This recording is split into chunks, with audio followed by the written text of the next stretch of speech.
L'Égypte.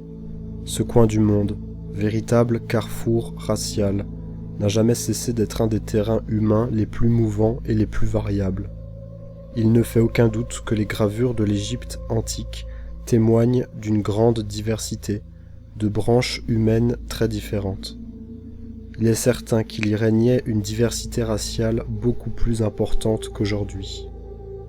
Parallèlement aux Orientaux, à peau brune, de nombreuses momies de pharaons et de nobles témoignent de la présence d'une ancienne élite blonde et rousse aux traits européens.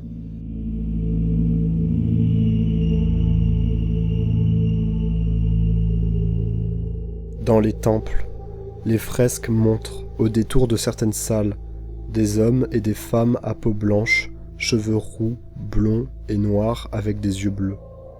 Cet aspect méconnu de la civilisation égyptienne nous révèle une part cachée de son origine.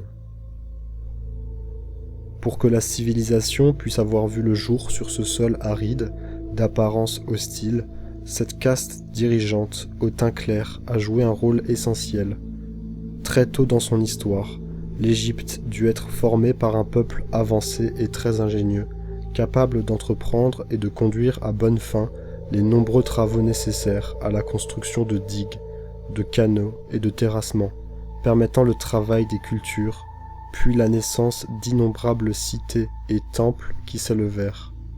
Les pyramides n'ont pu être fondées que par la force créatrice des ingénieurs et des spécialistes des sciences du bâti, de l'astronomie et des mathématiques. Elles ne sont pas, comme le prétendent certains égyptologues, l'œuvre des populations égyptiennes actuelles, mélangées, qui sont dans un sens très large, les Fellahs, les Coptes, les Arabes bédouins, les Bédjas d'Éthiopie et les Soudanais orientaux.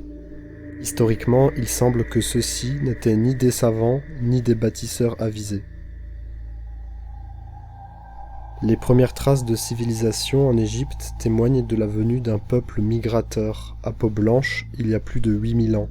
Ce sont les populations ancestrales des Celtes, Ibères, Celtibères, Basques et Gérons qui ont migré en Espagne depuis le cœur de l'Europe et qui sont descendus vers le sud jusqu'au détroit de Gibraltar, qu'ils franchissent par plusieurs vagues pour rejoindre le Maroc actuel. Les Libyens, les Berbères et les Kabyles roux et blonds aux yeux bleus dont les résidus sont encore visibles dans certaines vallées montagneuses sont issus à l'origine de ces populations européennes préhistoriques. Leurs ancêtres ont franchi le détroit de Gibraltar, puis foulé le Sahara occidental et la Grande Berbérie, qui à cette époque était encore parsemée de forêts et de rivières luxuriantes. Jusqu'en moins 4000, le Sahara n'avait pas encore subi son processus de désertification. Cette région de plus de 9 millions de km² constituait une vaste étendue verdoyante, avec des grands lacs et des paysages comparables à l'Europe. Elle était donc tout à fait propice aux sociétés humaines. Durant leur expansion, ces peuples ont construit de nombreux vestiges païens. Au Maroc, en Algérie, en Tunisie et jusqu'en Égypte, il est assez surprenant d'observer des dizaines de milliers de dolmens, menhirs et autres mégalithes semblables à ceux d'Europe, totalement tombés dans l'oubli aujourd'hui. Il est largement accepté que la culture mégalithique a émergé en Europe occidentale, principalement dans des régions telles que la péninsule ibérique, la France, les îles britanniques et les régions côtières de l'Atlantique. Puis elle s'est massivement répandue en Afrique du Nord, par les migrations proto-celtes, ibères, celtibères, basques et gérons, qui étaient les gardiens de cette tradition. Dans les légendes populaires du Maroc et de l'Algérie, les Arabes disaient que ces tombeaux étaient ceux d'une ancienne population, appelée les Djouhala, ou Beni Djouhala, qui sont considérés comme des païens de haute stature qui habitaient la contrée bien avant l'Empire romain et l'islam. Si à première vue nous aurions pu penser que les structures mégalithiques étaient inexistantes dans ces pays, en réalité il est fascinant de constater qu'aucune région d'Europe ne possède autant de nécropoles que l'Algérie orientale et la Tunisie centrale. Ces pierres sont totalement ignorées du grand public et même de la majorité des chercheurs aujourd'hui. Alors qu'une partie de ces populations décide de s'installer sur les côtes nord-africaines ou de plonger dans l'intérieur des terres sahariennes, D'autres font le choix de suivre le contour méditerranéen et de prolonger leur migration jusqu'à la vallée du Nil. Ces premiers arrivants rencontrent quelques nomades orientaux, mais la majeure partie de la région est totalement vide. Du nord au sud, ils s'étendent sur les rives fertiles du Nil et fondent plusieurs sites mégalithiques de culture européenne, notamment le sanctuaire païen de Nabta Playa, estimé à 6900 ans. La comparaison de Nabta Playa avec les sites mégalithiques de l'ouest européen est loin d'être innocente. Ce cercle de pierre est parfaitement pointé vers le nord, et à chaque solstice d'été, les rayons du soleil pénètrent entre deux portails. L'historien Budge disait « Les Égyptiens prédynastiques, c'est-à-dire leur couche indigène d'Afrique du Nord, appartenaient à une race blanche, à la peau claire et aux cheveux clairs. » Du point de vue géographique, la vallée du Nil, grâce à ses crues, était une bande de terre extrêmement riche qui trônait au milieu d'une région semi-aride. Les premiers hommes à la peau claire se regroupaient alors le plus près de ces lagunes pour cultiver les terres et établir diverses colonies. Pour faciliter le transport humain et fluidifier les échanges commerciaux entre les différentes communautés, plusieurs ports fluviaux et maritimes sont rapidement construits. Dès l'époque prédynastique, qui se caractérise par la coexistence de ces royaumes autonomes le long du Nil, nous trouvons déjà le navire nordique, avec son cou de cygne et son trèfle, incarnant son idéal de noblesse sur les quelques fellahs locaux. Les descendants des hommes du néolithique européen savaient construire de robustes embarcations, semblables à celles des Vénètes, qui firent plus tard l'admiration de César. Le fait que les plus anciennes embarcations égyptiennes soient déjà dédiées à la haute mer est d'ailleurs assez révélateur du niveau de sophistication de cette civilisation. On peut le voir sur les fresques du temple de Deir el-Médinen. Ces bateaux étaient capables de naviguer à travers la mer Méditerranée, la mer Rouge et même la mer Atlantique. La raison tient évidemment à la présence de leurs hautes proues et poupes. Il faut souligner à cet égard que les gravures rupestres des navires dans la région suédoise de Bohuslän sont remarquablement similaires à celles de Haute-Égypte. Toutes ces gravures ont été corroborées par la découverte en 1991 à Abydos, en Égypte, de 12 grands bateaux de type hauturier, aux extrémités relevées, datés de plus de 5000 ans, donc très proches de ceux gravés sur les rochers. 2 autres navires de ce type y ont encore été mis à jour en l'an 2000, ce qui porte leur nombre à 14. Par ailleurs, au pied de la pyramide de Khéops ont été retrouvés enfouis 2 grands navires de haute mer, similaires par leur forme et leur taille à ceux des gravures rupestres et à ceux mis à jour à Abydos. Le premier fait 44 mètres de longueur. Ces faits-là confirment l'aptitude des premiers pharaons à naviguer en haute mer. Les multitudes de ports égyptiens commerçaient avec les régions de la mer Rouge, les côtes libyennes, les îles grecques et même au-delà de la mer Méditerranée. S'il semble que les premiers émigrants blancs venant en Égypte provenaient d'Afrique du Nord, certaines branches descendaient vers le Nil en passant par la Palestine et par la vallée de Jéricho à la faveur des courants commerciaux. Ils venaient d'Anatolie, du Kurdistan, de Cilicie, des monts Zagros et d'Arménie. N'oublions pas qu'à cette époque, toute la région comprise entre l'actuelle Turquie, le sud-ouest du Caucase et la Syrie était dominée par des proto-celtes de la culture de Göbekli Tepe.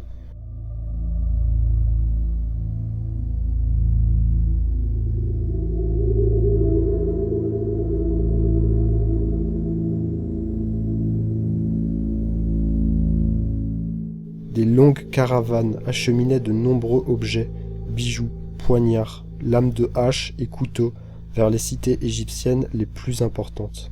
Dès les premières dynasties, les grands centres métallurgiques qui se trouvaient à l'est de la Turquie et au nord de la Mésopotamie échangeaient avec l'Égypte. Ainsi, les premiers Égyptiens anciens proviennent des migrants blancs de l'Afrique du Nord et de l'axe Turquie, Caucase, Syrie et Mésopotamie. Il y a 6000 ans, ces diverses colonies blanches se sont regroupées par jeu d'alliance sous 2 bannières, la Haute et la Basse Égypte, puis des siècles plus tard sous un seul gouvernement central, généralement attribué au roi Ménès. Cet événement marqua le début d'une ère de stabilité politique et de prospérité pour l'Égypte, avec l'émergence d'une monarchie pharaonique puissante et la construction des premières grandes pyramides. Les pyramides de Gizeh, de Khéops, de Képhren ou de Mykérinos, tout comme le sphinx de Gizeh ou le temple de Karnak et d'Abou Simbel, témoignent de la présence de ces ingénieurs hautement qualifiés sur le sol égyptien. Mais en même temps que le fleuron racial de l'aristocratie égyptienne bâtissait des oasis de culture, des jardins florissants et des structures monumentales gigantesques, deux autres courants venant de l'extrême sud se rapprochaient peu à peu des terres fertiles du nord. Il s'agit de hordes d'Éthiopiens noirs qui remontaient le cours du Nil depuis la Nubie il y a plus de 5000 ans, et de groupes sémites originaires du plateau arabique. Du mélange des uns et des autres serait née au sein du bas peuple une population d'un brun jaunâtre, tout comme l'Inde 1500 ans plus tard. La couche régnante, quant à elle, plus rare, s'efforçait de préserver des traits plus fins. Bien que l'élite égyptienne n'ait pas été épargnée par l'élévation sociale de plus en plus d'orientaux, d'asiatiques et dans une moindre mesure de noirs, elle restait composée d'un vaste vivier de fonctionnaires, nobles, prêtresses et rois, dont beaucoup appartenaient au type de race blanche. Elle bénéficia même d'un apport biologique régulier grâce à la venue des Libyens blonds, des peuples de la mer, des Grecs et des Romains. Aujourd'hui, avec l'apparition des analyses génétiques, nous avons pu enfin découvrir l'identité de bon nombre de momies égyptiennes. En prenant toute période confondue, les études génétiques récentes appuient le fait que les Égyptiens anciens des castes dirigeantes étaient très proches des Européens actuels, mais très éloignés des Égyptiens modernes. En effet, une large étude de 2017 par Verena Schooneman a séquencé le génome de 151 momies issues de la communauté de Abou Zir el-Malek en Moyenne-Égypte. La plus ancienne momie séquencée du Nouvel Empire se trouve en 1388 avant Jésus-Christ, lorsque l'Égypte était au sommet de sa puissance et de sa gloire. La plus jeune date de 426 avant Jésus-Christ, lorsque le pays était dirigé par Rome.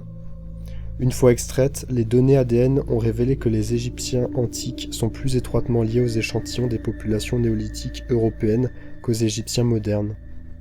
Dans le chapitre « Analyse génétique des populations de l'ADN nucléaire », on lit « Nous avons constaté que les échantillons de l'Égypte ancienne se distinguaient des Égyptiens modernes et se rapprochaient des échantillons du Proche-Orient et d'Europe. En revanche, les Égyptiens modernes sont proches des populations d'Afrique subsaharienne. » En comparant ce modèle avec les Égyptiens modernes, nous constatons que les anciens Égyptiens sont plus étroitement liés à toutes les populations européennes modernes et anciennes que nous avons testées. L'étude explique qu'aujourd'hui, les Égyptiens modernes ont une composante africaine supplémentaire qui n'était pas présente auparavant. Cela est dû aux migrations noires ultérieures et aux importations d'esclaves organisées par les Arabes durant plus d'un millénaire. D'ailleurs, le site où reposaient les momies était relativement au sud de l'Égypte. On soupçonne donc qu'à mesure qu'on remonte vers le nord, l'ascendance européenne des sépultures augmente davantage. Cette conclusion rejoint les hypothèses avancées par le scientifique Pagani et son équipe qui ont estimé que la proportion moyenne d'ascendance non africaine chez les Égyptiens anciens était de 80% et ont daté la majorité des mélanges avec les subsahariens à environ 750 ans. D'autres études ADN sur des pharaons, nobles ou membres de la famille royale ont également pu révéler leur appartenance à la race blanche. En effet, suite à une analyse génétique, des chercheurs suisses ont découvert que le pharaon Toutankhamon serait du groupe génétique européen. Les chercheurs ont en fait reconstruit le profil ADN de Toutankhamon et de son père Akhenaton et de son grand-père Aménophis III, et ont alors pu constater que le jeune pharaon appartenait à l'allogroupe europoïde YR1b1A2. Voici la déclaration de Roman Scholz sur cette trouvaille, qui est directeur de l'IGNEA. C'était très intéressant de découvrir qu'il appartenait à un groupe génétique en Europe. Les chercheurs ont été surpris de constater que moins de 1% des Égyptiens actuels partagent cet allogroupe, alors que jusqu'à 70% des Européens le possèdent. À quelques mètres de là où Toutankhamon a été inhumé, un reste mortuaire connu sous le nom de KV55 a également fait l'objet d'une reconstitution phénotypique. Les résultats ont indiqué que cet individu noble appartenait à la race blanche. Une équipe de recherche du Centre d'égyptologie biomédicale de l'Université de Manchester a réussi à déterminer que la momie de Takabouti de la 25e dynastie égyptienne était européenne. L'analyse mitochondriale a révélé qu'elle appartenait à le groupe H4A1 qui domine actuellement en Europe. Selon une autre étude réalisée par Tsaoui Hawass et ses collègues, publiée en 2010 et qui a été rendue publique suite à une fuite d'informations, Akhenaton et sa lignée patrilinéaire appartiendraient également à l'allogroupe du chromosome YR1b1A2, typique de l'Europe de l'Ouest et rare en Égypte. Depuis les années 2000, la génétique a déjà révolutionné la vision que l'on avait des Égyptiens antiques et elle a enfin permis d'éclairer la composante ethnique européenne de certains de ses membres. Or, les études sur les momies égyptiennes ne sont qu'une facette de l'étendue de nos découvertes. En effet, les preuves de la présence de la race blanche au sein des élites dirigeantes égyptiennes ne se limitent pas à la génétique. Elles se vérifient partout, sur les innombrables représentations, bas-reliefs et mentions historiques où l'on rend hommage aux dieux, aux pharaons, aux hommes nobles et aux prêtresses à la peau claire, aux cheveux blonds roux, aux yeux bleus, verts et gris. Chez les Égyptiens, cette idée de blondeur affiliée à la pureté de la blancheur remonte aux origines de l'Égypte. Selon la tradition égyptienne, la première femme pharaon de l'histoire fut la reine blonde Nitocris de la 6e dynastie, il y a plus de 4000 ans. Manéthon, grand prêtre et historien égyptien du IIIe siècle avant notre ère, parle d'elle en ces termes particulièrement élogieux.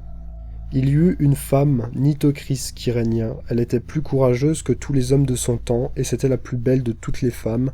Elle avait le physique d'une blonde aux joues roses. La reine Nitocris, décrite par Manéthon comme une blonde à la peau claire, était la bâtisseuse de la 3e pyramide de Gizeh. Certains égyptologues, dont Joyce Ann Tildesley, pensent qu'elle est la fille de Menrey Ier et de la reine Nait. À Gizeh, les fouilles du mastaba, près de la pyramide de Khéops, ont permis d'identifier sur le mur ouest de la pièce principale d'une chambre funéraire la reine Hétep-Hérès II, qui est peinte avec une chevelure blonde distinctive. Cette future reine n'était autre que la fille du pharaon Khéops, qui a érigé la plus grande et la plus somptueuse pyramide d'Égypte. À l'origine, elle était recouverte de calcaire blanc poli, ce qui lui donnait une apparence lisse et brillante. L'égyptologue américain George Reisner a décrit l'image de la reine Hétep-Hérès II en disant que ses cheveux courts sont peints d'un jaune vif, avec de fines lignes horizontales rouges. Il semble clair que cette dame était blonde ou rousse. La reine Ti était la fille de Tuya, une prêtresse du dieu Amon. La momie de Tua, retrouvée en 1905, a de longs cheveux blonds roux. Les examens de la maman de Ti ont prouvé qu'elle ressemblait de façon frappante à sa mère. Au 1er siècle avant notre ère, le poète romain Catulle dit au verset 62 de son 66e poème que la reine égyptienne Bérénice II, fille du roi Ptolémée VIII et de la reine Cléopâtre III, était Flavus, c'est-à-dire blonde en latin. Sur une fresque de la nécropole de Beni Hassan, ce sont 4 femmes, dont 2 rousses et 2 blondes, qui sont représentées.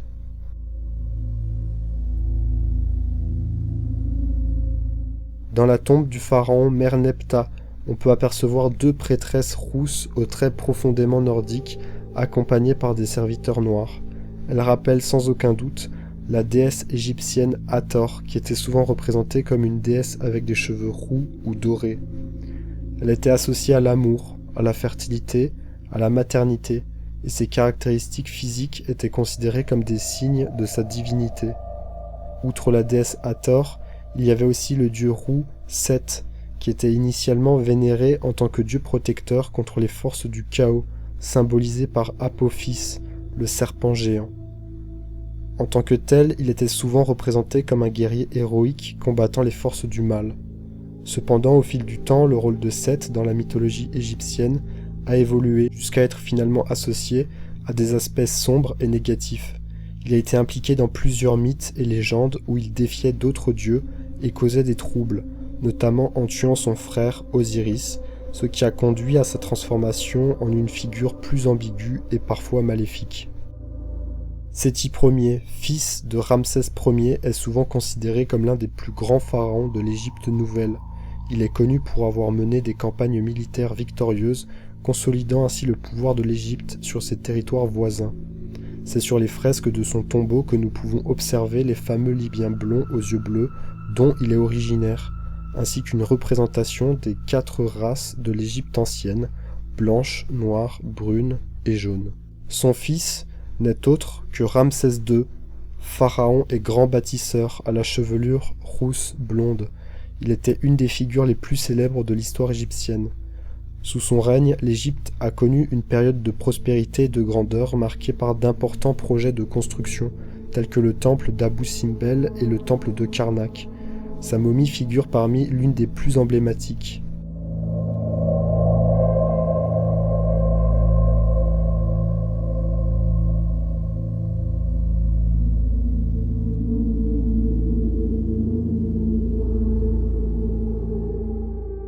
Ramsès III, bien qu'il ne soit pas directement le fils de Ramsès II, était le descendant de la lignée royale établie par Séti Ier et Ramsès II.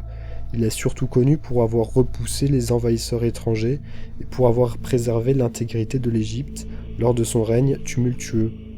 La blondeur de sa momie ainsi que les fresques à son effigie témoignent de sa blancheur et confirment bel et bien son ascendance nordique. Au-delà de ces faits, notons la présence de statues égyptiennes avec des yeux bleus, qui prouvent l'importance de ce symbolisme et le fait que l'élite égyptienne était dirigée par des hommes et des femmes d'origine européenne.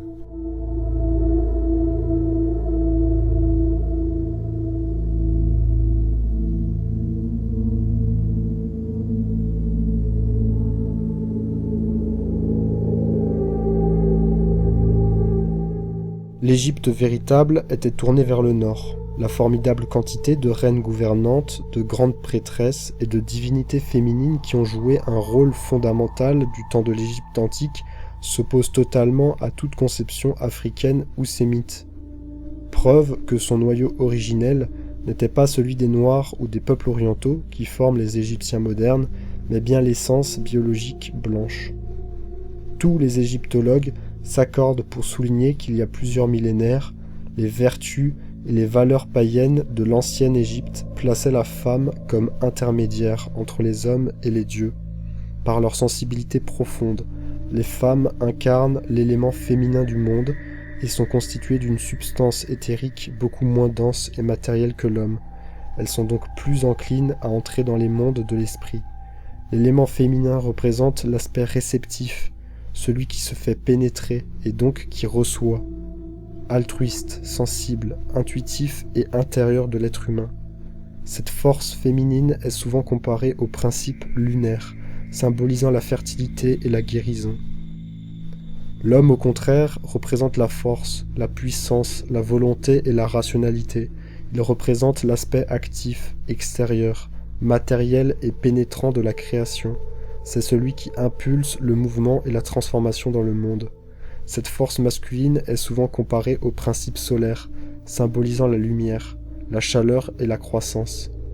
Les peuples africains et orientaux ne partagent pas cette vision du monde, où la femme est généralement réduite au même statut que les enfants.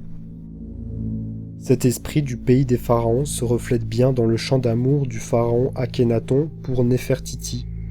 Ta beauté est éblouissante comme le soleil, ton regard brille comme l'étoile du matin, tes cheveux sont d'or, brillants comme le métal précieux, et ton visage rayonne de grâce et de noblesse.